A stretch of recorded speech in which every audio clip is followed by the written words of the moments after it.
আসসালামু আলাইকুম প্রিয় শিক্ষার্থী, কেমন আছো সবাই? ঠিকমতো শুনতে ও দেখতে পাচ্ছ কিনা আমাকে একটু জানাও। যারা এখনো যুক্ত হয় নাই তাদের যুক্ত করে নেওয়ার চেষ্টা করো। একদম আজকে পারফেক্ট টাইমে আমরা ক্লাসে আসতে পারছি। অনেকে সালাম দিচ্ছ, ওয়ালাইকুম আসসালাম। তোমরা কেমন আছো জানিয়ে দাও। তোমাদের প্রথম পর্বের উপর আগামী বুধবার আমরা পরীক্ষা নিব ইনশাল্লাহ। হ্যাঁ, এমসিকিউ এবং কি সৃজনশীল, দুইটা সৃজনশীল থাকবে 20 মার্কের। সেটা কিভাবে পরীক্ষা হবে গ্রুপে জানিয়ে দেওয়া হবে। আর এমসিকিউ টেস্ট মজে পরীক্ষা হবে, 30টা অবজেক্টিভ। প্রথম পর্ব আমাদের লেকচার বুকের প্রথম পর্বের উপর আগামী বুধবার আমরা কি নিব, পরীক্ষা নিব। ওকে, জানতে চাচ্ছ আমি কেমন আছি? আলহামদুলিল্লাহ ভালো আছি। তোমরা কেমন আছো? আচ্ছা, গতদিন তোমরা লাস্টে কিছু একটা বলতে চেয়েছিলা, আমি ভুলে গিয়ে ক্লাস বন্ধ করে দিয়েছিলাম। আমি মাইক্রোফোনের অ্যাক্সেস দিয়ে দিচ্ছি, তোমরা কেউ চাইলে আমার সাথে কথা বলতে পারো, কি বলতে চাও। বুঝতে পারছি। আসলে এক এক কলেজে তো এক এক রকম সিলেবাস থাকবে। হ্যাঁ, এক এক কলেজে এক এক রকম সিলেবাস থাকবে। তোমরা যদি প্রত্যেকটা সাবজেক্টের একাধিক করে চ্যাপ্টার এখন পড়ো তাহলে হয়তো বা কলেজে সিলেবাস মিলবে, এটা সাময়িক ভালো। কিন্তু খালি তো পড়লে হবে না, পড়াটা ধারাবাহিকভাবে কি করতে হবে, শেষ করতে হবে, তাই না? তো এখন তোমরা যদি মনে করো যে কলেজে এক এক কলেজে এক একভাবে পড়াচ্ছে, আমরা ওইভাবেই আসলে পড়ানো শুরু করব, তাহলে তো তোমাদের অনেক বেশি, প্রত্যেকটা সাবজেক্টের যদি 3-4টা করে চ্যাপ্টার শুরু করে দাও তাহলে তুমি কি এখন সে লোডটা নিতে পারবা? এমন তো হবে না। তো তোমাকে একটা করেই শেষ করতে হবে। তারপরও হয়তোবা এই গুণগত রসায়ন অধ্যায়টা আরেকটু এগিয়ে গেলে তোমরা চেষ্টা দেখছো মনে হয় যে আমরা চেষ্টা করছি গুণগত রসায়ন যতটুকু যেভাবে পড়ানো সম্ভব টাইম নষ্ট না করে সর্বোচ্চ এগিয়ে নেওয়ার জন্য। আমাদের পড়ানোর গতি হয়তোবা আগামীতে আরেকটু বাড়বে, কারণ শুরুর দিকে একটু আস্তেই পড়াতে হয় সব স্টুডেন্ট যাতে পড়াটা ধরতে পারে কোর্স শুরুতে। এখন আশা করছি আস্তে আস্তে আরও বাড়বে গতি। হ্যাঁ, ওকে। তো আগামী বুধবারের দিন তোমাদের এই 9টা বাজেই, 9টা বাজে বা 9:15 বাজেই কি হবে, পরীক্ষা হবে। হ্যাঁ, পরীক্ষা কিভাবে হবে তোমাদেরকে জানিয়ে দেওয়া হবে। আমরা এখন পড়ায় চলে যেতে পারি, কি বলো তোমরা? ওকে, আমরা পড়ায় চলে যাই। আমাদের আজকে পড়ানোর কথা হচ্ছে হুন্ডের নিয়ম, রাইট? ইলেকট্রন বিন্যাসের হুন্ডের নিয়ম। হুন্ডের নিয়ম বইয়ে যা লেখা আছে তা দিয়ে আসলে 10 মিনিটেই পড়া যাবে, কিন্তু হুন্ডের নিয়ম ভালো বুঝতে হলে তোমাকে কি করতে হবে, অনেক ডিটেল পড়তে হবে। কারণ হুন্ডের নিয়ম যা দেয়া আছে তা দিয়ে মাত্র 2 মার্কের, অর্থাৎ খ এবং ঘ দুইভাবেই কিন্তু প্রশ্ন হতে পারে হুন্ডের নিয়ম নিয়ে। তো যেভাবে দেয়া আছে বইয়ে, যতটুকু দেয়া আছে আলোচনা, সেখান থেকে তুমি খ নাম্বার আলোচনা করতে পারবা, খ নাম্বার বুঝবা, কিন্তু ঘ নাম্বার বোঝাটা তোমার জন্য কি হবে, কঠিন হবে। আচ্ছা, আমরা আজকে একটু বোর্ড বইটাও খুলবো, হাজারি স্যারের বোর্ড বইটা। এই জন্য আগে ওপেন করে নিচ্ছি যাতে পড়ানোর সময় ডিস্টার্ব না হয়। জানতে চাচ্ছ শ্রোডিঞ্জারের তরঙ্গ সমীকরণ পড়ার নাই, এটা লাগবে না, এই জন্য পড়াই নাই। আর এটা পড়াতে যদি লাগবে না, তারপরেও যেহেতু বইয়ে ছিল আলোচনা করা যেতে পারতো, কিন্তু এটা পড়াতে ডাবল ডিফারেন্সিয়েশন ইকুয়েশন প্রয়োজন। হ্যাঁ, তো এই জন্য আমরা পড়াই নাই, কারণ তোমরা তো ম্যাথের ডিফারেন্সিয়েশন এখনও পড়ো নাই, এই জন্য আমরা তোমাদেরকে পড়াই নাই। ওকে, আচ্ছা, তোমাদের কলেজে যখন পরীক্ষা হবে আমি যে টপিক পড়াইছি ওখান থেকে, যে অধ্যায়টা পড়াইছি দেখবো ওখান থেকে যে প্রশ্নগুলো আসবে সেগুলো তোমরা খুব ভালো করেই পারবা আশা করছি ইনশাআল্লাহ। এটা নিয়ে তেমন কোনো অসুবিধা তোমাদের হবে না। ওকে, দেখো এখানে একটা ছোট্ট ভুল ধারণা আছে স্টুডেন্টরা যেটা মনে করে যে ইলেকট্রন বিন্যাসের মোট নিয়ম 3টা, আউটবাউ নিয়ম, হুন্ডের নিয়ম, পলিটবর্জন নিয়ম। বেশিরভাগ শিক্ষার্থী মনে করে ইলেকট্রন বিন্যাসের মোট নিয়ম 3টা, আউটবাউ নিয়ম, পলিটবর্জন নিয়ম, হুন্ডের নিয়ম, এবং তোমাদের ধারণা ঠিক। তবে একটু কারেকশন করে দেই। আসলে তোমাদের আমি গত ক্লাসে বলেছি যে আউটবাউ নামে আসলে নিয়ম আছে 3টা। দেখো বইয়ে এই কথাটা লিখে দেওয়া আছে, আউটবাউ নামে নিয়ম আছে 3টা। এই যে দেখো এখানে আউটবাউ নিয়ম নিয়ে বলছি আমরা, বলছে আউটবাউ নীতি।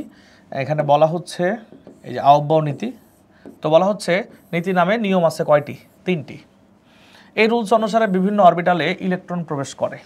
আউটবাউ হলো জার্মান শব্দ, এর অর্থ হচ্ছে কি আপ, বিল্ডিং আপ। ইলেকট্রনগুলো পরমাণুতে সম্ভাব্য নিম্নতম শক্তির ডিজেনারেট অরবিটালগুলোতে অবস্থান করে।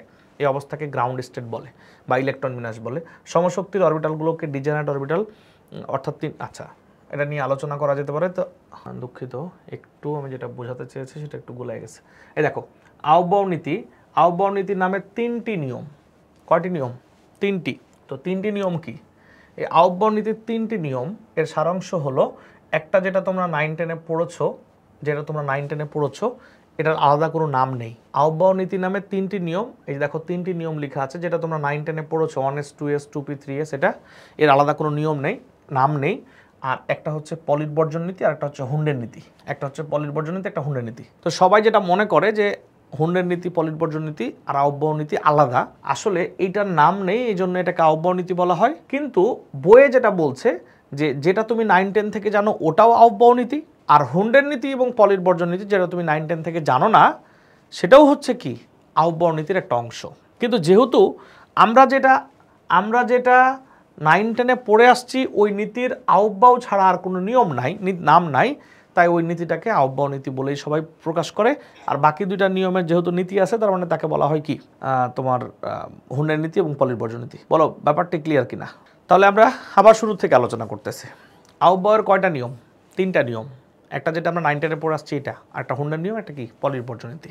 ওকে, তো এখন আমরা আহ্বাও নীতি নিয়ে কি বলা হচ্ছে দেখো, এখানে বলা হচ্ছে খুব স্পষ্ট করে বলে দেওয়া আছে, হুন্ডের নিয়ম নিয়ে আলোচনা করব আমরা এখন। হুন্ডের নিয়ম, দেখো হুন্ডস ল। তো বলা হচ্ছে এখানে দেখো কি বলা হচ্ছে, একই শক্তি সম্পন্ন বিভিন্ন অরবিটালে ইলেকট্রনগুলো এমনভাবে অবস্থান করে যেন তারা সর্বাধিক অযুগ্ন বা বিজোড় থাকতে চায় বা থাকতে পারে। এই সব অযুগ্ন ইলেকট্রনের স্পিন হবে কিমুখী? একমুখী। তাহলে আমরা যেটা বলার চেষ্টা করছিলাম যে একই শক্তি সম্পন্ন বিভিন্ন অরবিটালে ইলেকট্রনগুলো এমনভাবে অবস্থান করবে যেন তারা সর্বাধিক অযুগ্ন বা বিজোড় অবস্থায় থাকতে পারে। এই সব অযুগ্ন ইলেকট্রনের স্পিন কিমুখী হবে? একমুখী হবে।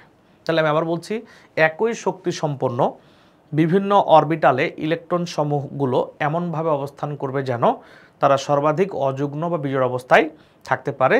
এই সব অযুগ্ন বা বিজোড় ইলেকট্রনের স্পিন বা ঘূর্ণন হবে কিমুখী? একমুখী।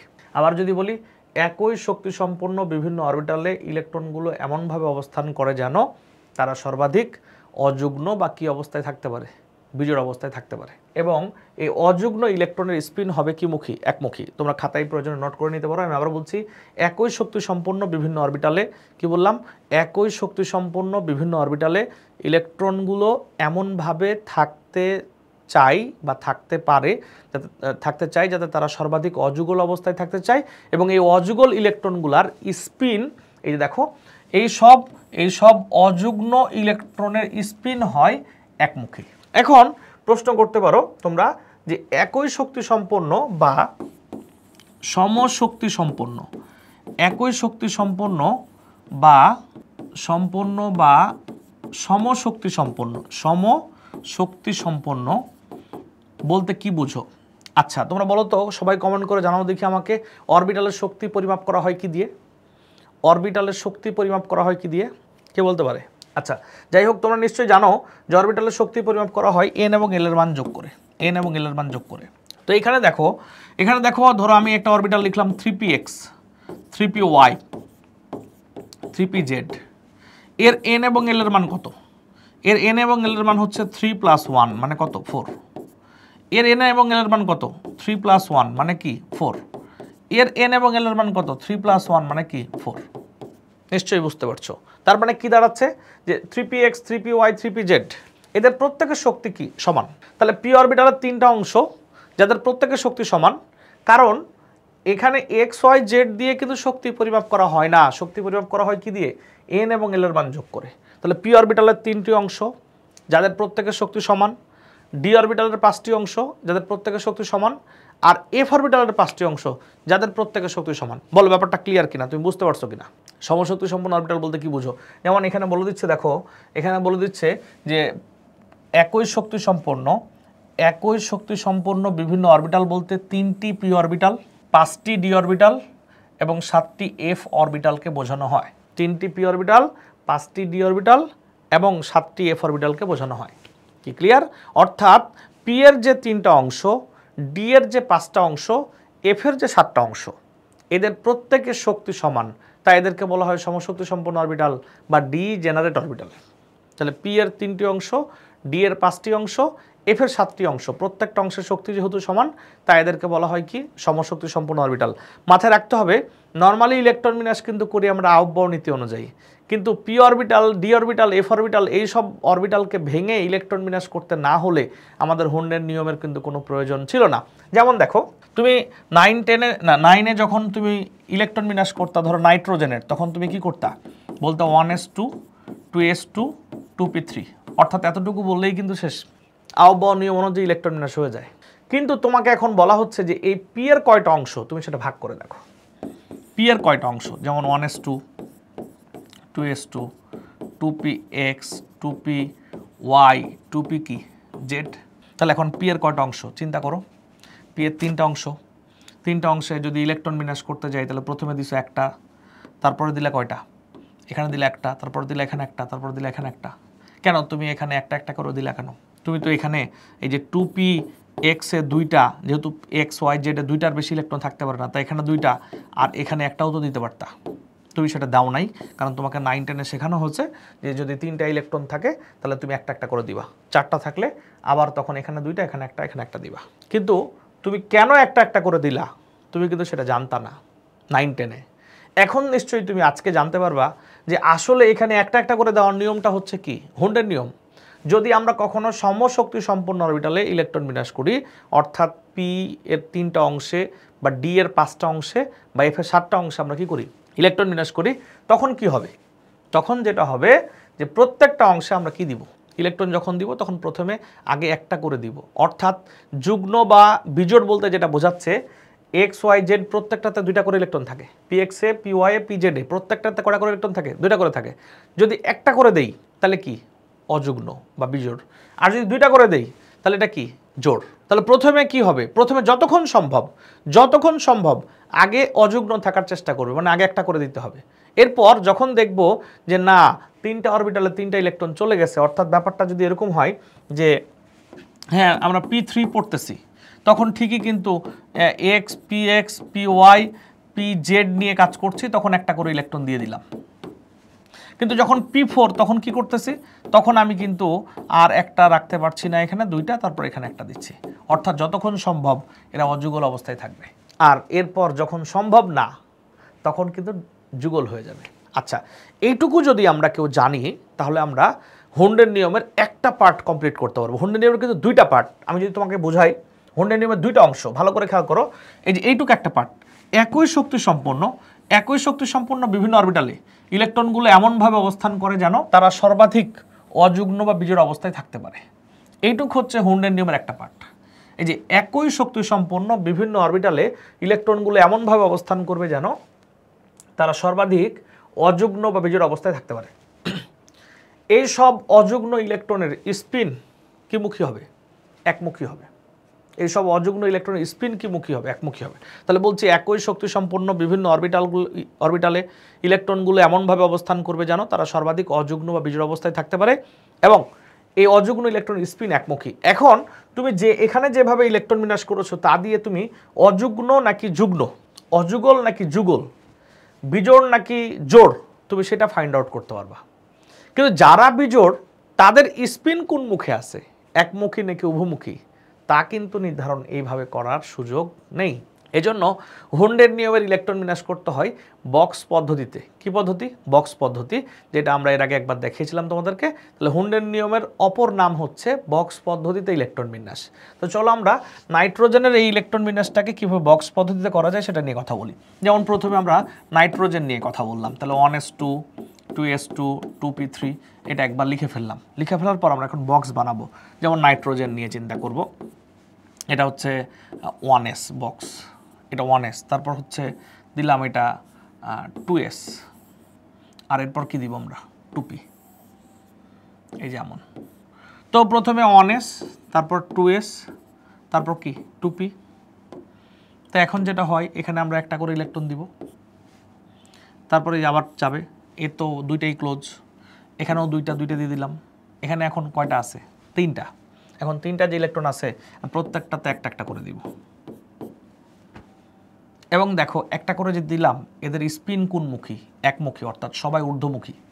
আমি যদি হুন্ডের নিয়ম না মানতাম তাহলে আমি অযুগ্ন দেওয়ার পর কিন্তু এভাবেও দিতে পারতাম, এই যে এভাবে দিতে পারতাম, কিন্তু এটা দেওয়া যাবে না, কারণ এটা হুন্ডের নিয়ম মানে নাই। বলা হচ্ছে যারা অযুগল তাদের স্পিন হবে একমুখী, কিন্তু এখানে তো অযুগলগুলোর স্পিন একমুখী নয়, কেউ ঊর্ধ্বমুখী কেউ নিম্নমুখী। বলে নাই হুন্ডের নিয়মে যে ঊর্ধ্বমুখী হবে নাকি নিম্নমুখী হবে, হুন্ডের নিয়মে বলা হয়েছে কি মুখী হবে, একমুখী হবে, সেটা হোক ঊর্ধ্বমুখী হোক নিম্নমুখী, হোক ক্লকওয়াইজ হোক অ্যান্টি ক্লকওয়াইজ, কিন্তু বলছে একমুখী হবে। তাহলে আমি আবার একটু বলি, সমশক্তি সম্পন্ন বা একই শক্তি সম্পন্ন বিভিন্ন অরবিটালে ইলেকট্রনগুলো এমনভাবে অবস্থান করে যেন তারা সর্বাধিক অযুগ্ন বা বিজোড় অবস্থায় থাকতে পারে। এবং এই অযুগ্ম বা বিজোড় ইলেকট্রনের স্পিন বা ঘূর্ণন হবে একমুখী, অর্থাৎ হয় ঊর্ধ্বমুখী অথবা নিম্নমুখী। সবাই ক্লিয়ার কিনা আমাকে একটু কমেন্ট করে জানাও, সবাই ক্লিয়ার কিনা, এইটুকু ক্লিয়ার কিনা। এইটুকু সবাই জানবে, এইটুকু সবাই জানবে, এটুকু লিখলে 2 মার্ক পাওয়া যাবে। কিন্তু তোমাকে এখন জানতে হবে কি অনেক ডিটেল, যাতে তুমি 4 নাম্বারের কোশ্চেনের উত্তর করতে পারো। এখানে অনেক পরীক্ষা অনেক কোশ্চেন আসছে যেটা কিনা 4 নাম্বারে থাকে, পরীক্ষা অনেক কোশ্চেন আসছে যেটা কিনা থাকে কোথায় 4 নাম্বারে। কমেন্ট করো, সবাই কমেন্ট করো, নাই কোনো কমেন্ট।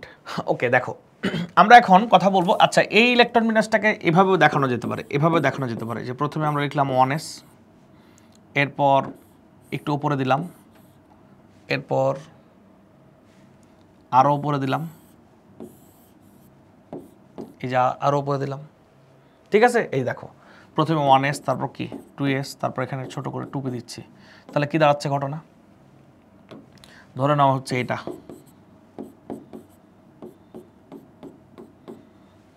মানে এটার থেকে এটা শক্তি বেশি, এটার থেকে এটা শক্তি বেশি। এভাবেও লেখা হয়, এভাবেও লেখা হয়। হুন্ডার নিয়ম মানে বক্স পদ্ধতি, বক্স এভাবেও লিখে, এভাবেও লিখে।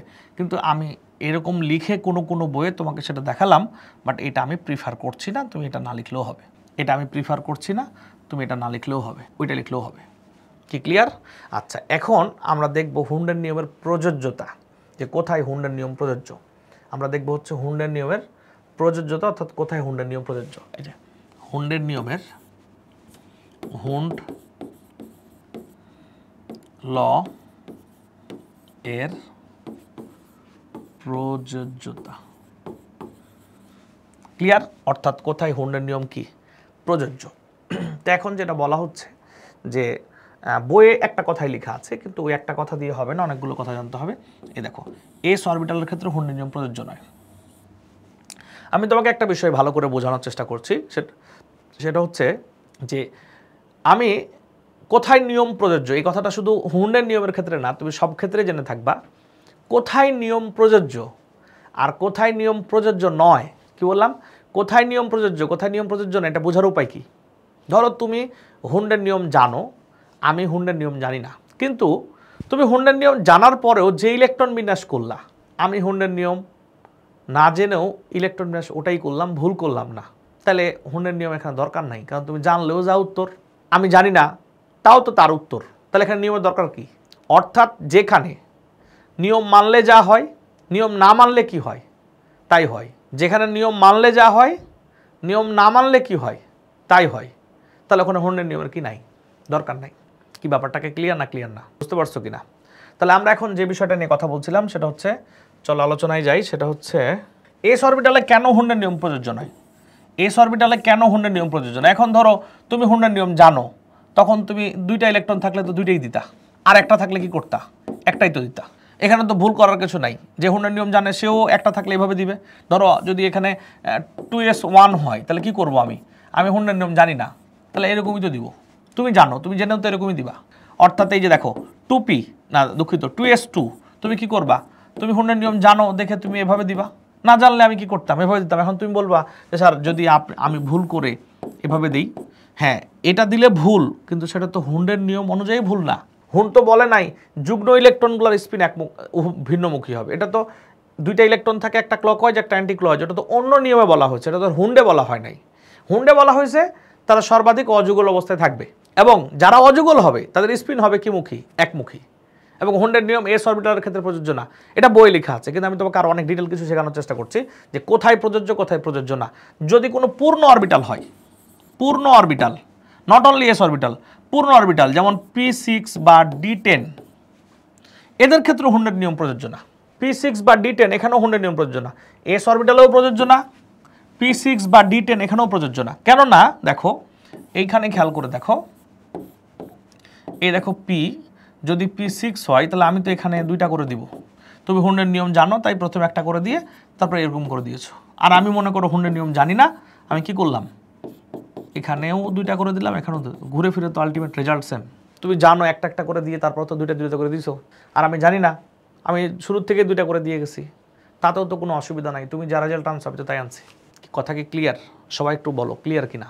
তাহলে এস অরবিটাল এবং পূর্ণ অরবিটাল এখানে হুন্ডের নিয়ম কি না, প্রযোজ্য না। যদি আরও ডিটেল জানতে চাও তাহলে চলো আমরা এটা নিয়ে কথা বলি।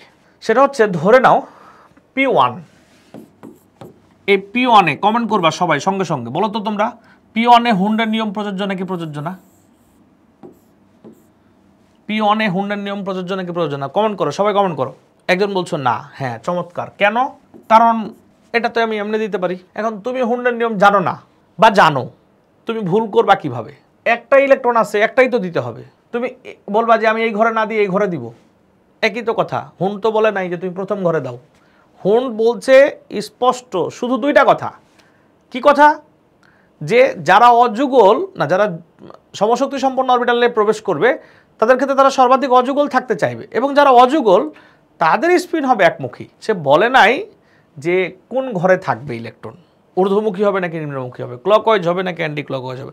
স্পষ্ট দুইটা কথাই বলছে যে যাদের সমশক্তি সম্পন্ন অরবিটাল তাদের প্রত্যেকটার ক্ষেত্রে স্পিন কী হবে, তারা অযুগল অবস্থায় থাকতে চাইবে এবং তাদের স্পিন হবে কিমুখী, একমুখী।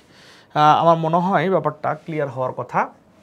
তাহলে এবার সবাই বলো যে P2 অর্থাৎ যদি কখনো P এ দুইটা ইলেকট্রন থাকে তাহলে সেখানে হুন্ডের নিয়ম প্রয়োগ হবে কিনা বা প্রযোজ্য হবে কিনা, P2 এর ক্ষেত্রে হবে কিনা বা প্রযোজ্য হবে কিনা, P2 ক্ষেত্রে হুন্ডের নিয়ম প্রযোজ্য কিনা। একজন কমেন্ট করছো, সবাই কমেন্ট করো, সবাই। এত কম রেসপন্স করলে ক্লাস নিব কেমন বলো? ওকে বলছো, একজন বলছো না, আরেকজন বলছো না। আচ্ছা দেখো, হ্যাঁ এখানে হুন্ডের নিয়ম প্রযোজ্য, এখানে প্রযোজ্য। কেন প্রযোজ্য? দেখো, তুমি যদি হুন্ডের নিয়ম না জানো তুমি ভুল করবা। কিভাবে ভুল করবা? এটা তো ঠিক। ভুলগুলা কি হইতে পারে? তুমি হুন্ডের নিয়ম জানো না, তুমি তো এভাবে ভুল করতে পারো। তুমি এক ঘরেই তো দুইটা দিয়ে দিতে পারো। তুমি হুন্ডের নিয়ম জানো দেখেই তুমি দুইটা ইলেকট্রন দুই ঘরে দিয়েছো, তুমি তো এক ঘরে দুইটা ইলেকট্রন দিয়ে দিতে পারো, তাহলে সেটা তো ভুল। আবার তুমি আরও ভুল করতে পারো। কিভাবে ভুল করতে পারো? তুমি দুই ঘরে দুইটা দিলা, কিন্তু একটা দিলা ঊর্ধ্বমুখী, একটা দিলা নিম্নমুখী। এটাও তো হুন্ডের নিয়ম ভুল, কারণ হুন্ড বলছে কি, যারা অযুগল তাদের স্পিন হবে একমুখী এবং তারা সর্বাধিক অযুগল থাকতে চাইবে। কি ক্লিয়ার? এবার দেখো, এবার হচ্ছে P3 ভালো করে খেয়াল করো। P3 যদি হয়,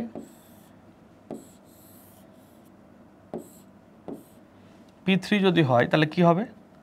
প্রথমে তুমি এভাবে দিলা, কারণ তুমি হুন্ডের নিয়ম জানো। আমরা কিভাবে ভুল করতে পারি না জানলে আমরা কিভাবে ভুল করতে পারি সেটা খেয়াল করো। এখন না জানলে তুমি এইভাবে ভুল করতে পারো, এটা ভুল।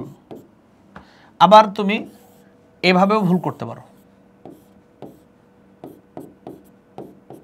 এভাবেও ভুল করতে পারো, এটাও ভুল।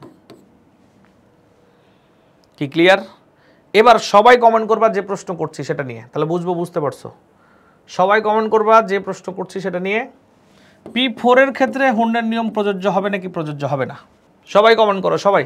P4 এর ক্ষেত্রে হুন্ডের নিয়ম প্রযোজ্য হবে নাকি প্রযোজ্য হবে না?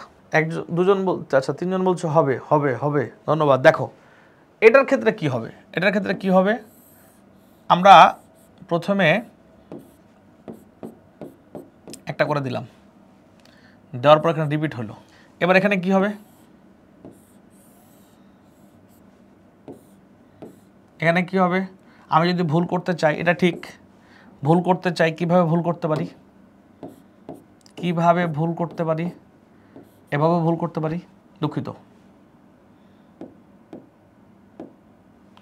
এই যে এভাবেও তো আমি ভুল করতে পারি, একই দুই ঘরে দুইটা করে দিয়ে দিলাম, এটা ভুল। আবার আমি ভুল করতে চাইলে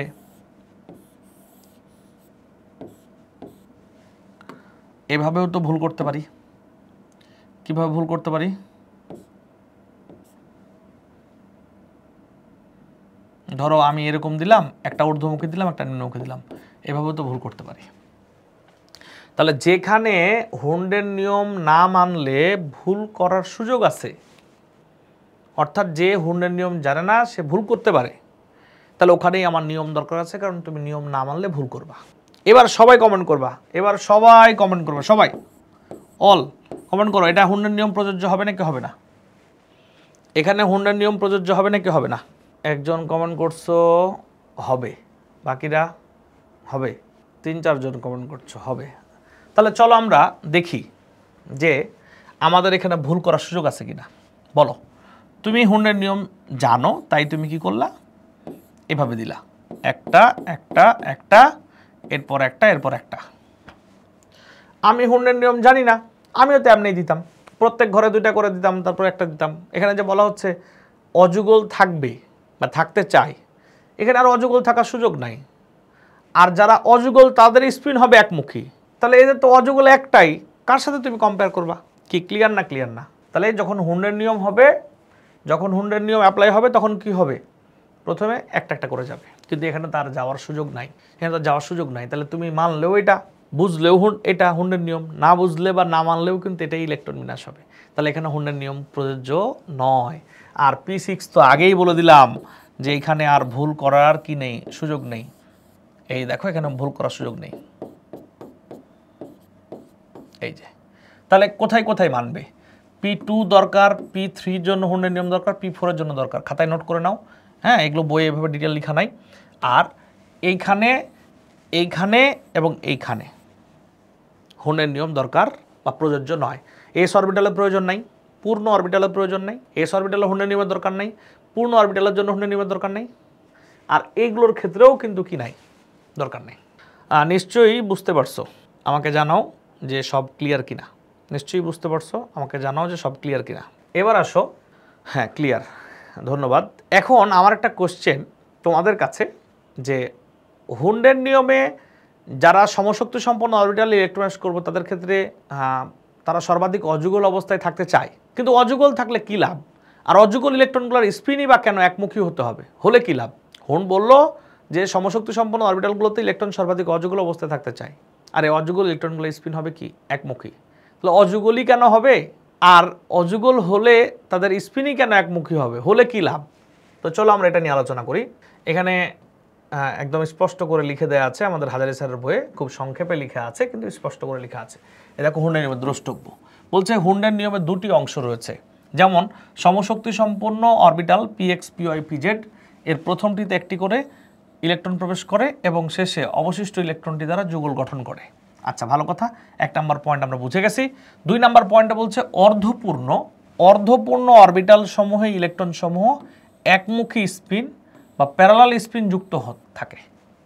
কারণ একইমুখী স্পিন যুক্ত ইলেকট্রন সমূহের মধ্যে, এই দেখো ভালো করে, এটাই হচ্ছে মূল কথা।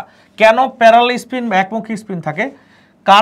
কারণ একইমুখী স্পিন যুক্ত ইলেকট্রন সমূহের মধ্যে বিকর্ষণ কম ঘটে, তাই তারা অধিক স্থিতিশীল হয়। আসলে ইলেকট্রন বিন্যাসের মূল লক্ষ্য কি অর্জন? স্থিতিশীলতা অর্জন। একইমুখী স্পিনযুক্ত ইলেকট্রন যারা, অর্থাৎ এই যে আমি বলতেছি, এই যে যেমন দেখো এটা একমুখী, এটা একমুখী, এই একমুখী ইলেকট্রনগুলোর মধ্যে পারস্পরিক বিকর্ষণ কি হয়? কম হয়। এবং যাদের বিকর্ষণ কম হয় তারা কি হয়? স্থিতিশীল হয়। ইলেকট্রন বিন্যাসের মূল লক্ষ্য কিন্তু কি অর্জন? স্থিতিশীলতা অর্জন। নিশ্চয়ই এইটুক ক্লিয়ার? এইটুক ক্লিয়ার কিনা আমাকে একটু জানাও, যে কেন হুন্ডের নিয়ম এরকমভাবে ইলেকট্রন বিন্যাস করতে বলা হয়েছে। কারণ যারা অযুগল থাকে তাদের স্পিন যখন একমুখী থাকে তখন তারা কি হয়? তাদের মধ্যে বিকর্ষণ কম হয় এবং তারা কি অনুভব করে? স্থিতিশীল অনুভব করে। নিশ্চয়ই ক্লিয়ার? আচ্ছা, এবার আসবো গুরুত্বপূর্ণ পয়েন্ট, একটু হাই থট পয়েন্ট। এই পয়েন্ট কেউ বুঝতে পারছো কিনা? এই পয়েন্ট দেওয়ার পর আমি তোমাদের মাইক্রোফোন অ্যাক্সেস দিব। বলছে হুন্ডের নিয়মের ভিত্তি হলো ইলেকট্রন স্পিনের চৌম্বকীয় ফল। ইলেকট্রন স্পিনের চৌম্বকীয় ফল অর্থাৎ magnetic effect of electron spin, অর্থাৎ magnetic effect of electron spin. এই যে বলছে magnetic effect of electron spin, এটার অর্থ কী? এটা দিয়ে কে কী বুঝলা? আমাকে একটু, আমি মাইক্রোফোন অ্যাক্সেস দিচ্ছি, হুন্ডের নিয়ম নিয়ে প্রশ্নও করতে পারবা, তারপর আমরা পলিট বর্জনীতে যাবো এবং এই লাইনটার অর্থ কী। বলো, মাইক্রোফোন অন করে বলো এটার অর্থ কী, এটা দিয়ে কী বুঝলা? আচ্ছা, কমেন্ট করছো কেউ? কমেন্ট করতে অন বলতে পারো কেউ? আচ্ছা, তোমরা বলতে আগ্রহী না, ওকে। দেখো, খেয়াল করো, কথা শোনো। সেটা হচ্ছে যে তুমি একটা বিষয় বোঝো,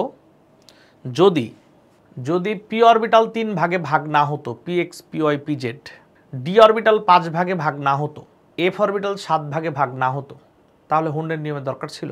পি অরবিটাল যদি 3 ভাগে ভাগ না হতো, ডি অরবিটাল যদি 5 ভাগে ভাগ না হতো, এফ অরবিটাল যদি 7 ভাগে ভাগ না হতো, তাহলে হুন্ডের নিয়মের কি কোনো দরকার ছিল কি না? দরকার ছিল না। তাহলে বলো তো, পি অরবিটাল কেন 3 ভাগে ভাগ হলো? ডি অরবিটাল কেন 5 ভাগে ভাগ হলো? চৌম্বক ক্ষেত্রের প্রভাবে।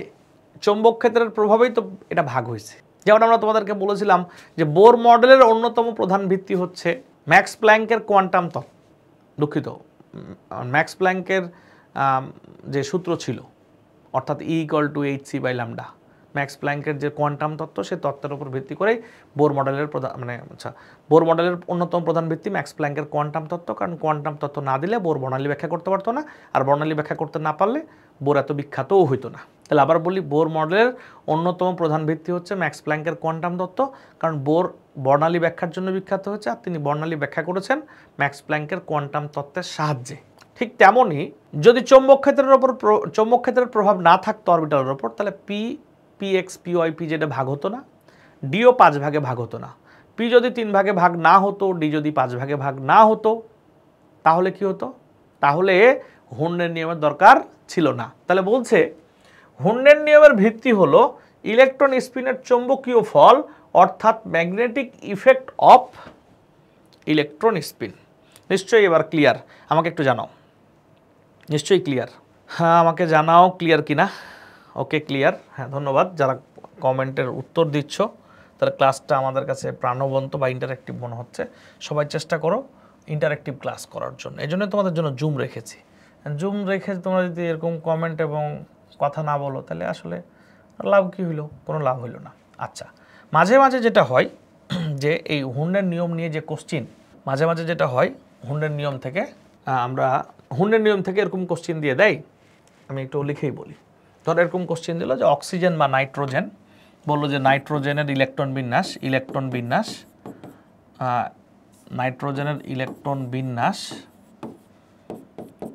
হুন্ড এর নিয়ম অনুসারে করো। কি বললাম?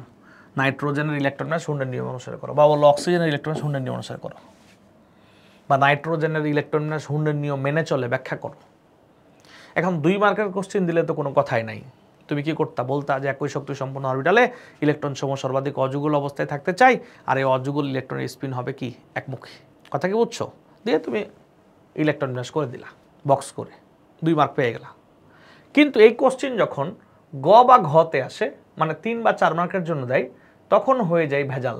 এইটুক লিখার পর তো আর কিছু লিখে না পোলা পাইন, তখন টিচার 4-এ তাকে 4 দেয় না, বা 3-এ তাকে 3 দেয় না। তাহলে কি করতে হবে? দেখো, যখন তোমাকে ব্যাখ্যা বা বিশ্লেষণ করতে বলবে, বা 3 মার্ক বা 4 মার্কের কোশ্চেন তোমাকে লিখতে বলবে, তখন তুমি সঠিক ইলেকট্রন বিন্যাসটাও লিখবা, ভুলটাও লিখবা। অর্থাৎ তুমি প্রথমে হুন্ডের নিয়মটা চমৎকার করে লিখবা, লিখার পর বক্স পদ্ধতিতে তুমি ইলেকট্রন বিন্যাস করে দেখাবা, যেভাবে বক্স করে দেখানো হয় সেভাবে তুমি দেখাবা। এই যে বক্স করে যেটা দেখানো হয় সেটা তুমি দেখাবা, এই যে এরকম দেখাবা, ঠিক আছে? দেখানোর পর তুমি কি করবা? তুমি সঠিকটা তো লিখলা, এখন তুমি ভুলটাও লিখবা। বলবা যে এই 2p অরবিটালের ক্ষেত্রে আমরা যদি হুন্ডের নিয়ম না মানতাম, তাহলে আমরা এই 2p3-কে এইভাবেও ইলেকট্রন বিন্যাস করতে পারতাম, বা এভাবেও ইলেকট্রন বিন্যাস করতে পারতাম। মানে ব্যাখ্যা মানে কি? ধরো তোমাকে আমি একটা পরামর্শ দিলাম, এইভাবেও দিতে পারতাম, তাই না? তোমাকে আমি একটা পরামর্শ দিলাম, কি দিলাম? যে তুমি প্রতিদিন সকালে ঘুম থেকে উঠবা। তো তোমাকে এই পরামর্শ দেওয়ার পর তুমি কিন্তু আমার কথা মানতেও পারো, নাও পারো। কিন্তু তোমাকে আমি এই পরামর্শ দেওয়ার পর যদি বলে দেই যে সকালে ঘুম থেকে ওঠার কি উপকারিতা এবং না উঠলে কি ক্ষতি হয়, তখন তুমি কিন্তু এটা মানার ব্যাপারে মোটিভেটেড হইতে পারো। তো যখন তোমাকে বলবে হুন্ডের নিয়মটি নাইট্রোজেনের ইলেকট্রন বিন্যাসের ক্ষেত্রে প্রযোজ্য কিনা ব্যাখ্যা করো, বিশ্লেষণ করো, তখন বুঝতে হবে যে হুন্ডের নিয়ম অনুযায়ী এর ইলেকট্রন বিন্যাস কি সেটা বলতে হবে। সেই সাথে তোমাকে বলতে হবে যে যদি কোনো মৌল কোন নিয়ম না মানে, হুন্ডের নিয়ম না মানে, যদি কোনো মৌল কি নিয়ম না মানে, হুন্ডের নিয়ম না মানে, তাহলে কিভাবে ভুল হতে পারে এবং সেটা কেন ভুল। তাহলে আমরা বলবো, সঠিকটা লেখার পর বলবো এটা ভুল, কেন এটা ভুল, তখন তার ব্যাখ্যা দিয়ে দিব যে যদি ইলেকট্রন বিন্যাসটা এইভাবে বা এইভাবে না হয়ে এভাবে রাখা হতো, একই শক্তি সম্পন্ন অরবিটালে তাদেরকে অযুগল করে রাখা হতো, এবং অযুগল ইলেকট্রনের যদি স্পিন কিমুখী হতো, একমুখী হতো, তাহলে এদের মধ্যে পারস্পরিক বিকর্ষণ কম হতো, এবং এরা বা এই ইলেকট্রনীয় কাঠামোটা এই 2টা কাঠামোর থেকে অধিক কি হবে? স্থিতিশীল হবে। তবেই তোমাকে কিন্তু 4 নাম্বার দিবে। এজন্য তোমাকে সঠিকটাও জানতে হবে, আর সঠিক না জেনে ভুল জানতে হবে, এবং কেন এখানে প্রয়োগ হলো, এখানে প্রয়োগ না হলে কি হতো, এরকম ধরনের ব্যাখ্যা করে তোমাকে গ বা ঘয়ের উত্তর করতে হবে।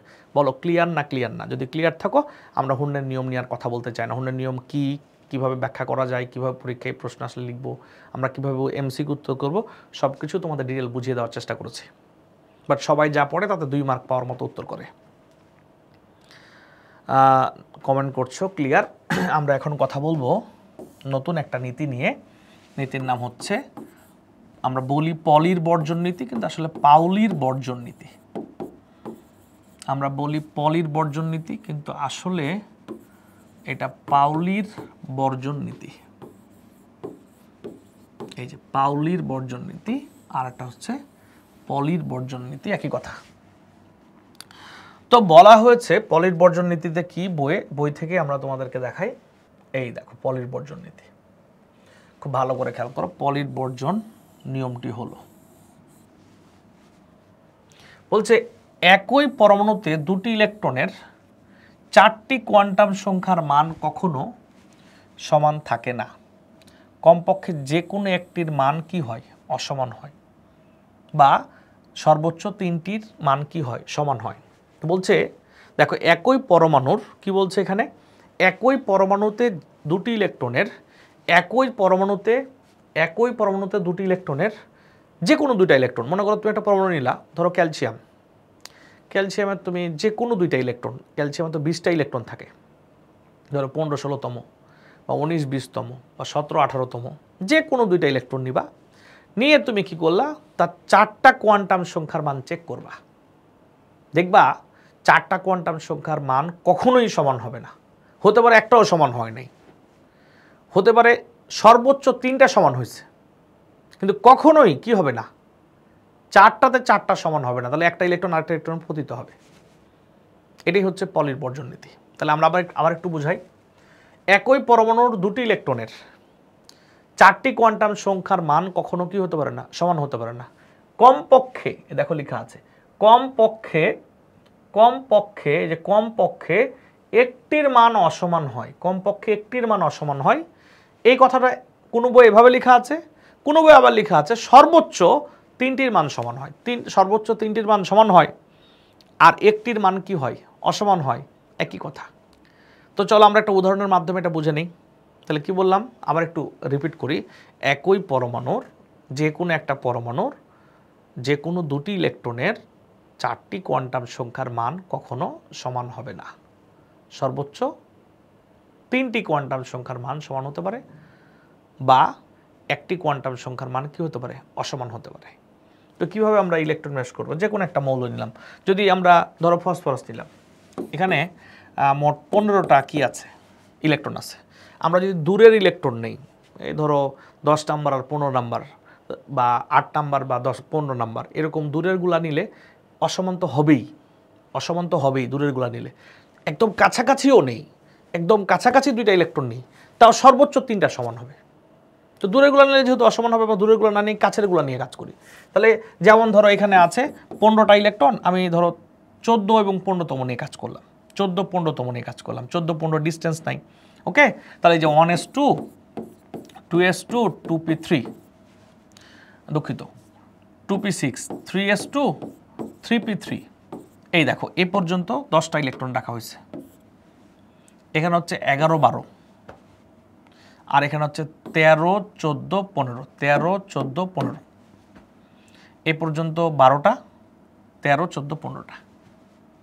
তাহলে এখন কি হবে, এই যে এখানে এটা 3p, এটা কোন p, 3p। তাহলে 3p যদি হয়, এখানে কি হবে, এটা 13তম, এটা কততম, 14তম, এটা কততম, 15তম, রাইট। এই 3p হলে 13-14-15তম, 3টা মোট, তাই না? এখন আসি আলোচনায়, যে আমরা 14তম এবং 15তম 2টা ইলেকট্রনের 4টা কোয়ান্টাম সংখ্যার মান বের করব। 14th, এই যে 14th ইলেকট্রন, তাহলে এখানে n এর মান 3, p হলে l এর মান কত, 1, এটা -1, এটা 0, এটা +1, তাহলে m এর মান কত এখানে হবে, 14th ইলেকট্রন কোনটা, এটা না? তাহলে এটা হবে কি, 0 হবে। আর s তো ঊর্ধ্বমুখী, তাহলে ঊর্ধ্বমুখী হলে এটা কি হবে, +½ হবে। এবার হচ্ছে 15th ইলেকট্রন, কি ইলেকট্রন 15th, তাহলে n এর মান কত 3, l এর মান কত 1, m এর মান কত, m এর মান 15th ইলেকট্রন এইটা, তাহলে কত হলো +1, আর s এর মান কত +½ তাহলে একটু আমাকে বলবা এইটার সাথে এইটার কয়টা ইলেকট্রন কমন? দেখো এইটার সাথে এটার কয়টা ইলেকট্রন কমন, মানে বললাম যে এইটার সাথে এটার কয়টার কোয়ান্টাম সংখ্যার মান কমন, এইটার সাথে এটার কয়টা কোয়ান্টাম সংখ্যার মান কমন, দেখো 4টাই কিন্তু মিলে নাই। কয়টা মিলে নাই? 4টাই কিন্তু মিলে নাই। সর্বোচ্চ মিলছে কয়টা? 3টা। নিশ্চয়ই ক্লিয়ার, তাই না? তাহলে আমরা কি পলির বর্জন নীতি বুঝতে পারলাম? তাহলে আমরা পলির বর্জন নীতিতে কি বললাম? পলির বর্জন নীতিতে কি বললাম? যে একই পরমাণুর যে কোনো দুটি ইলেকট্রনের 4টি কোয়ান্টাম সংখ্যার মান কখনো কি হবে না, সমান হবে না। সর্বোচ্চ 3টির মান সমান হবে বা কমপক্ষে একটির মান অসমান হবে। পলির বর্জন নীতি এতটুকু পড়লে সবাই 2 মার্ক পাবা হুন্ডের নিয়মের মতো। আমরা এটা নিয়েও হুন্ডের নিয়মের মতো তোমাদের সাথে অনেক ডিটেল আলোচনা করতে চাই, কারণ এখান থেকেও রিটার্ন কোশ্চেন হইতে পারে।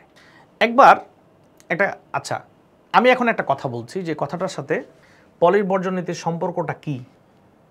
এই দেখো এখানে লেখা আছে যে এই যে পলির বর্জন নীতি প্রয়োগ বলছে বিভিন্ন উপশক্তি স্তরে সর্বাধিক অরবিটাল ও ইলেকট্রন সংখ্যা। আমরা যে জানি প্রতিটি অরবিটালে 2টি ইলেকট্রন থাকে, বা এসে 2টা, পি এ 6টা, ডি এ 10টা। এটা কোথা থেকে আসছে জানো? সেটা পলির বর্জন নীতি থেকে আসছে। হয়তো বা আগে থেকে জানো দেখে তোমার কাছে মনে হবে না যে কোন নীতি থেকে আসছে। পি এক্সে 2টা, পি ওয়াই 2টা, পি জেডে 2টা করে যে ইলেকট্রন থাকে দেখে তো পি এ 6টা থাকে। ডি এর প্রতিটাতে 2টা করে ইলেকট্রন থাকে দেখে তো 5টা, ডি অরবিটালে 10টা ইলেকট্রন থাকে, রাইট? এটা কিন্তু পলির বর্জন নীতি থেকে পাওয়া যায়। এখানে বইয়ের মধ্যে বা ব্যাখ্যা করার সময় তার একটা কথা স্পষ্ট করে বলে নাই, জন্য স্টুডেন্টরা এই ব্যাপারটা হয়তো অনেকেই বুঝতে পারে না, সেটা আমি তোমাদের বোঝানোর চেষ্টা করি। একই পরমাণুর যে কোনো 2টি ইলেকট্রনে 4টি কোয়ান্টাম সংখ্যার মান কি না, সমান না। সর্বোচ্চ কয়টি কোয়ান্টাম সংখ্যার মান সমান? 3টি, বা কমপক্ষে একটির মান কি অসমান। ক্লিয়ার? কিন্তু এই কথাটাকে অন্যভাবে বলা যায় কিনা দেখো তো। প্রতিটি অরবিটালে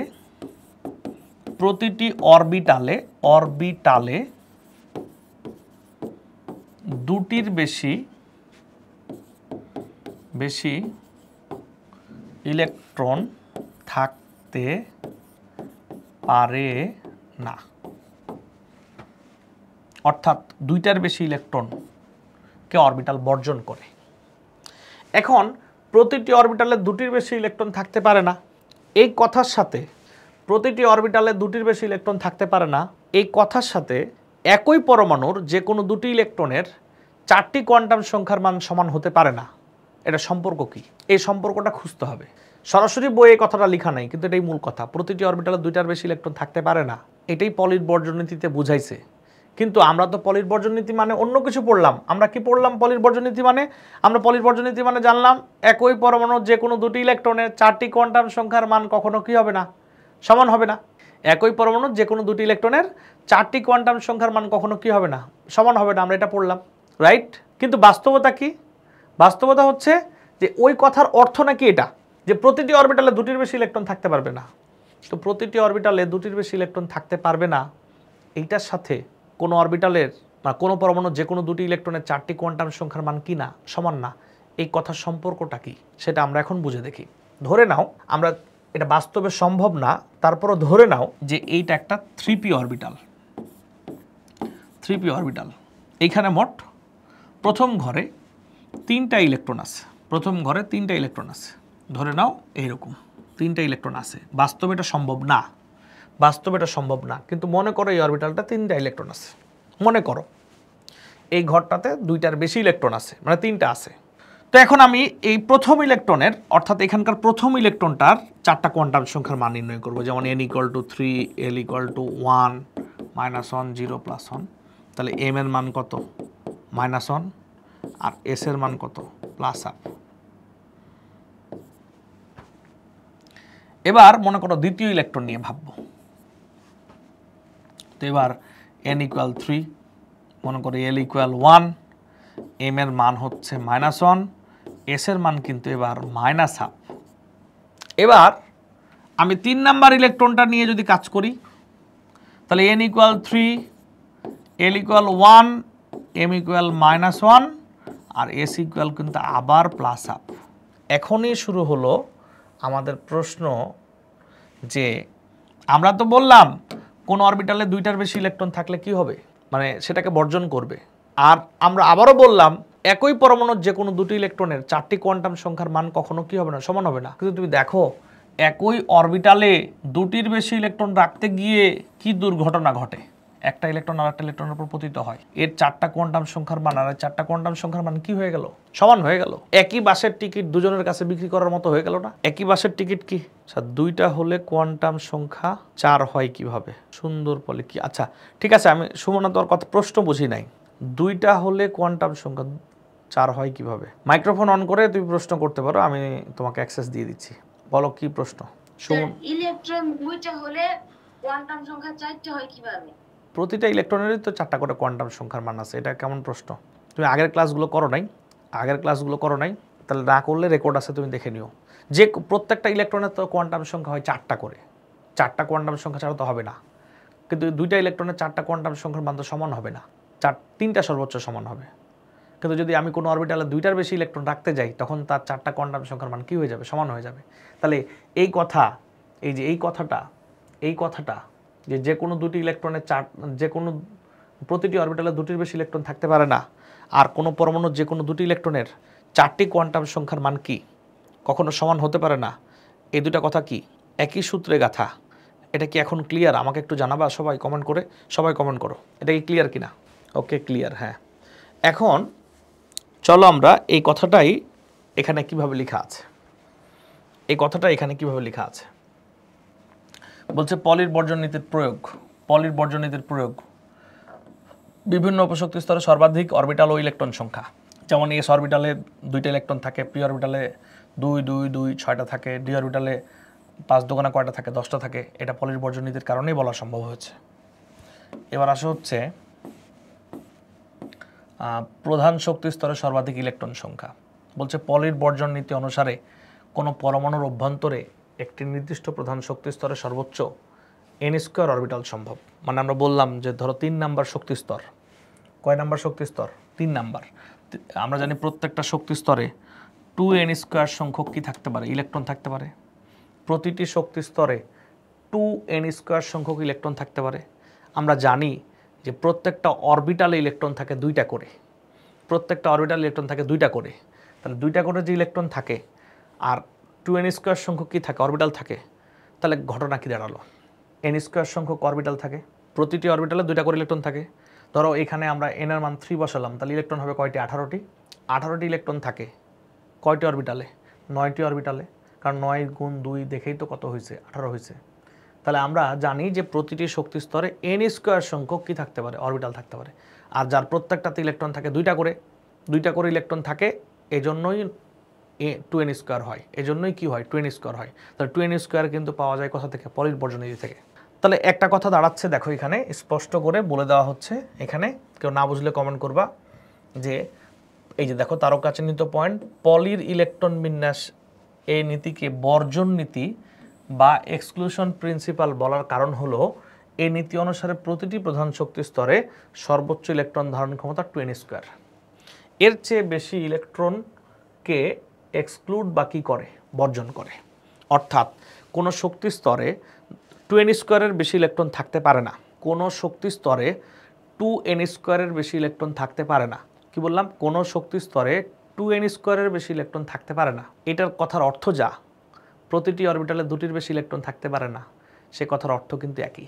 প্রতিটি শক্তি স্তরে 2n² বেশি ইলেকট্রন থাকতে পারে না, আর প্রতিটি শক্তি স্তরে 2n² মানে প্রতিটি অরবিটালে 2টির বেশি ইলেকট্রন থাকতে পারে না, এই দুটা কথা কিন্তু একই কথা। বলো ক্লিয়ার কিনা, সবাই ক্লিয়ার কিনা আমাকে জানাও। কারো কোনো কোশ্চেন থাকলে কোশ্চেন করতে পারো, ওকে ক্লিয়ার? কেউ কিছু বলে না, সবাই কি ক্লিয়ার? আচ্ছা দেখো এখান থেকে একটা সিকিউ কোশ্চেন হয় এরকম, যেটার উত্তর কি লিখবে সবাই বুঝতে পারে না। সিকিউ কোশ্চেন হয় এখান থেকে, যেমন বলা হয়ে থাকে ক্যালসিয়াম এর ইলেকট্রন বিন্যাস পলির বর্জন নীতি পলির বা পাউলির একই কথা, পাউলির বর্জন নীতি, পাউলির বর্জন নীতি মেনে চলে ব্যাখ্যা করো। তাহলে কি বললাম, ক্যালসিয়ামের ইলেকট্রন বিন্যাস পলির বা পাউলির বর্জন নীতি মেনে চলে কি করো, ব্যাখ্যা করো। কার ইলেকট্রন বিন্যাস? ক্যালসিয়ামের। কোন নীতি মেনে চলে? পলির বর্জন নীতি মেনে চলে, ব্যাখ্যা করো। ওকে, তো এখন এটার জন্য যদি 4 মার্ক দিয়ে দেয়, ঘ নাম্বারের কোশ্চেন হয়ে যায়, তাহলে কিভাবে আমরা তার উত্তর লিখব?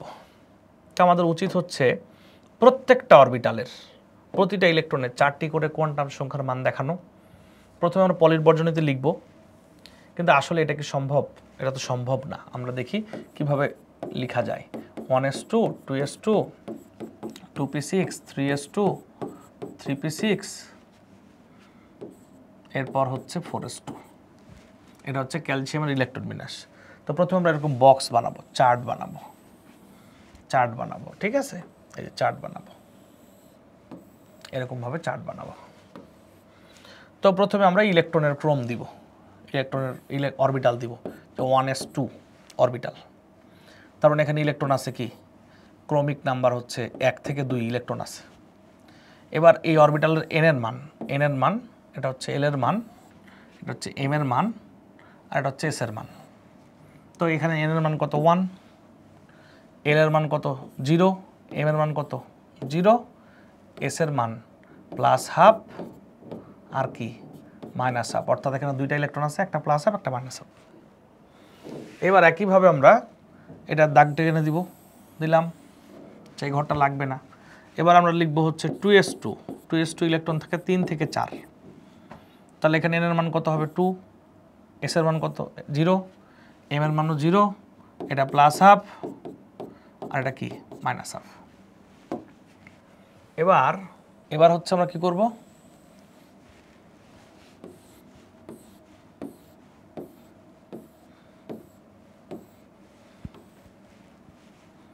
এবার আমরা লিখব 2p6। তাহলে এটা হবে 5 থেকে 10 পর্যন্ত। তাহলে এখানে কি হবে? এন এর মান 2 হবে, এটা 1 হবে, এটা 1 হবে, আর এই ঘরে এম এর মান কি হবে? -1, 0, +1, আর এটা হবে কি, এই যে এইভাবে লিখতে হবে, এটা এভাবে লিখতে হবে, -1, 0, +1, এটার জন্য একটা +½ -½ এটার জন্য একটা +½ -½ এটার জন্য একটা +½ -½ এরকমভাবে থাকবে, ঠিক আছে? এইভাবে আমরা এই যে 3s2, 3p6 এবং 4s2 পর্যন্ত যাব। গিয়ে লাস্টে দেখব এখানে ক্যালসিয়ামের মোট ইলেকট্রন থাকে কয়টা? 20টা। ক্যালসিয়ামের মোট ইলেকট্রন থাকে কয়টা? 20টা। লাস্টে গিয়ে দেখব যে অরবিটাল পাইছি 10টা, এই যে এটার মান পাইছি 10টা, যেমন 1, 2, 3, 4, 5, এভাবে কয়টা পাবো? 10টা মান পাবো। কয়টা মান পাবো? 10টা। দিয়ে বলবো যে এখানে 10টি অরবিটালে ইলেকট্রন থাকে 20টি।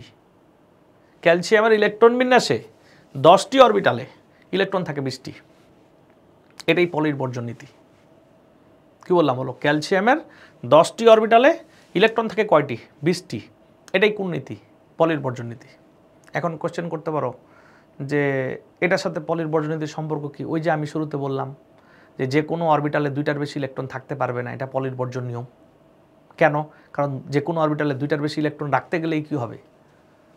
4টি কোয়ান্টাম সংখ্যার মান কি হয়ে যাবে? সমান হয়ে যাবে। যে কোনো অরবিটালে 2টার বেশি ইলেকট্রন রাখতে গেলেই 4টি কোয়ান্টাম সংখ্যার মান শেষ হয়ে যাবে। তাহলে তুমি বক্স করে সব ইলেকট্রন বিন্যাস করে কোয়ান্টাম সংখ্যার মান দেখালা। এই বক্সের মাধ্যমে বোঝানো হলো যে কোনো ক্যালসিয়ামের কোনো 2টা ইলেকট্রনের, যে কোনো 2টা ইলেকট্রনের 4টি কোয়ান্টাম সংখ্যার মান সমান না, সমান হলে সর্বোচ্চ 3টা সমান। দিয়ে লাস্টে বললা যে এখান থেকে দেখা যায় ক্যালসিয়ামের ইলেকট্রন বিন্যাসে মোট 10টি অরবিটাল ব্যবহার করা হয়েছে, যাদের প্রত্যেকটিতে 2টি করে ইলেকট্রন রাখা হয়েছে, এবং 10টি অরবিটালে ইলেকট্রন থাকে কয়টি? 20টি। এই যে 10টি অরবিটালে 20টি ইলেকট্রন থাকে, এই ব্যাপারটাই হচ্ছে কার নীতি? পলির বর্জন নীতি। কেন এই ব্যাপারটা পলির বর্জনীতি? কারণ প্রতিটি অরবিটালে দুটির বেশি ইলেকট্রন থাকতে পারে না, এটাই হচ্ছে পলির বর্জনীতি। বলো একদম ক্লিয়ার কিনা আমাকে জানাও, একদম ক্লিয়ার কিনা আমাকে জানাও। ওকে, নিশ্চয়ই ক্লিয়ার, নিশ্চয়ই ক্লিয়ার। আচ্ছা, এখন একটা কোশ্চেন, আমরা তোমরা 9-10 থেকে পড়েছো আউফবাউ নীতির ব্যতিক্রম ইলেকট্রন বিন্যাস। তোমাদেরকে আমরা পর্যায় সারণী মুখস্থ করার একটা ভিডিও দিয়েছিলাম, সেটা কি দেখেছিলা তোমরা কেউ? কতজন দেখেছো আমাকে একটু কমেন্ট করে জানাও দেখি, সবাই কমেন্ট করে জানাও তো দেখি পর্যায় সারণী মুখস্থ করার ভিডিও দেখেছিলে কিনা, পর্যায় সারণী মুখস্থ করার ভিডিও দেখেছিলে কিনা আমাকে একটু জানাও। না দেখলেও কমেন্ট করো যদি না দেখি নেই, তাহলে বুঝবো যে দেখো নেই। ওখানে একটা খুব শর্টকাট ট্রিক্স দেখানো হয়েছে পারমাণবিক সংখ্যা বের করা সহজে মুখস্থ ছাড়া, কেউ মনে হয় দেখো নাই। ওকে, আমরা এখন কথা বলতে চাই কি নিয়ে, কি নিয়ে কথা বলতে চাই? ব্যতিক্রম ইলেকট্রন বিন্যাস। এই যে আউফবাউ নিয়মের, আউফবাউ নিয়মের ব্যতিক্রম ই বিন্যাস। ক্লিয়ার? আউফবাউ নিয়মের ব্যতিক্রম ইলেকট্রন বিন্যাস। ওকে, যেমন তোমরা 9-10 থেকে জানো ক্রোমিয়াম 24, ক্রোমিয়ামের ইলেকট্রন বিন্যাস হওয়ার কথা ছিল 3d4, এটা তোমরা পারো ওই জন্য অত আলোচনা করি নাই, 4s2 এটা হওয়ার কথা ছিল, কিন্তু হয়েছে 3d5 4s1। কেন এরকম হলো? কারণ এইটার থেকে এটা অধিক স্থিতিশীল, এইটা অধিক স্থিতিশীল। ওকে, আমরা জানি অরবিটাল অর্ধপূর্ণ হলে অধিক স্থিতিশীল হয়। আচ্ছা, অরবিটাল যে অর্ধপূর্ণ হলে অধিক স্থিতিশীল হয় সেটা কারণ কি? অরবিটাল অর্ধপূর্ণ হলে অধিক স্থিতিশীল হয়, এটার কারণ কি?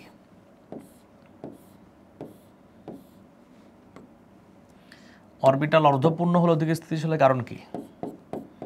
কারণ তো হুন্ডের নিয়মে তোমাকে বলা হলো, হুন্ডের নিয়মে তোমাকে বলা হলো সমশক্তি সম্পন্ন অরবিটাল ইলেকট্রনগুলো সর্বাধিক অযুগল অবস্থা থাকে, আর অযুগল ইলেকট্রনগুলোর স্পিন কীরকম হয়? একমুখী হয়। আর এই যে যাদের স্পিন একমুখী হয় তাদের মধ্যে বিকর্ষণ পরস্পর কি কম, তাদের মধ্যে পারস্পরিক বিকর্ষণ কম, এবং তাদের মধ্যে পারস্পরিক বিকর্ষণ কম হওয়ার কারণে, তাদের মধ্যে পারস্পরিক বিকর্ষণ কম হওয়ার কারণে তারা অধিক স্থিতিশীল হয়। তাদের মধ্যে পারস্পরিক বিকর্ষণ কম হওয়ার কারণে তারা অধিক কি হয়? স্থিতিশীল হয়। তাহলে অর্ধপূর্ণ অরবিটাল কেন স্থিতিশীল? পূর্ণ যে সে স্থিতিশীল হবেই, কারণ তার তো যা দরকার, সে যে ইলেকট্রন চাই, তার যে পরিমাণ ইলেকট্রন রাখার আকাঙ্ক্ষা আছে সম্পূর্ণটাই তো ফিল আপ হয়ে যায়। কি ক্লিয়ার? আর অর্ধপূর্ণ হলে কেন স্থিতিশীল হয়? কারণ তারা সর্বাধিক অযুগল অবস্থায় থাকে, অযুগল ইলেকট্রনগুলো স্পিন কীরকম হয়? একমুখী হয়। আর এই একমুখী ইলেকট্রন এর মধ্যে পারস্পরিক বিকর্ষণ কম। নিশ্চয়ই এটা ক্লিয়ার? ওকে, আচ্ছা, ক্রোমিয়াম যে কারণে ব্যতিক্রম, ক্রোমিয়াম যে কারণে ব্যতিক্রম, ঠিক ওই কারণে তার ঠিক নিচের মৌল মলিবেডেনাম, যার পারমাণবিক সংখ্যা 42, যার পারমাণবিক সংখ্যা কত? 42। ক্রোমিয়াম 24 আর মলিবেডেনাম 42। ক্রোমিয়াম যেই গ্রুপের মৌল, ক্রোমিয়াম যেই গ্রুপের মৌল, ঠিক ওই গ্রুপেরই মৌল, ঠিক ওই গ্রুপেরই মৌল হচ্ছে কে? মলিবেডেনাম। তাহলে আমরা জানি একই গ্রুপের সকল মৌলের ইলেকট্রনীয় কাঠামো কীরকম হয়? একই রকম হয়। তো এটা যেহেতু 3d আর এটা 4s, তাহলে এটা কী হবে? 4d এবং 5s, তাহলে এটা 4d4 5s2, তাহলে এটা হচ্ছে 4d5 অ্যান্ড 5s1 মলিবেডেনাম। তাহলে ক্রোমিয়াম যে কারণে যে নিয়মে ব্যতিক্রম, ঠিক ওই কারণে ওই নিয়ম এটাও ব্যতিক্রম। বলো সবাই আমাকে জানাও যে এটা ক্লিয়ার কিনা, বুঝতে পেরেছো কিনা, বা পারবা কিনা, কমেন্ট করে জানাও সবাই ক্লিয়ার কিনা, ক্রোমিয়াম কেন ব্যতিক্রম সেটা রিটেনে আসলে পারবা কিনা। ওকে ওকে, ক্লিয়ার। এইবার আমরা দেখব ঠিক এই দুইটা দেখলাম যেমন, তেমন আমরা গ্রুপ 11 দেখব। এবার group 11, copper silver gold, copper silver gold, এটা 29, এটা হচ্ছে 47, এটা হচ্ছে 79। কপার সিলভার গোল্ড 29 47, এই তো। তাহলে এখন কি হবে? এটা হবে হওয়ার কথা 3d9 4s2,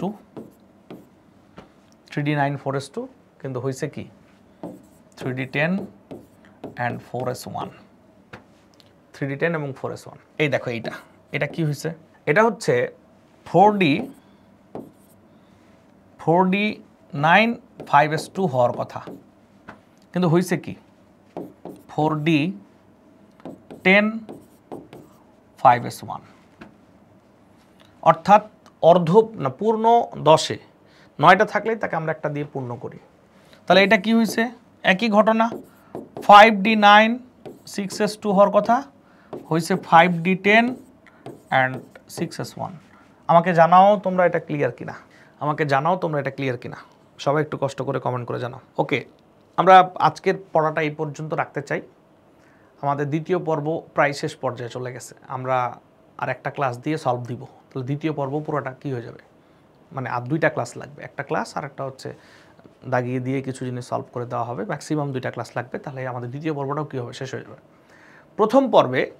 প্রথম পর্বের পরীক্ষা আগামী বুধবার, এই যে টাইমে ক্লাস হয় এই টাইমে পরীক্ষা হবে, এমসিকিউ এবং কি সিকিউ কীভাবে পরীক্ষা হবে গ্রুপে জানিয়ে দেওয়া হবে, আর এমসিকিউ তো টেস্ট মজে পরীক্ষা হবে। সবাই ভালো থাকো, সুস্থ থাকো, আল্লাহ হাফেজ, আসসালামু আলাইকুম।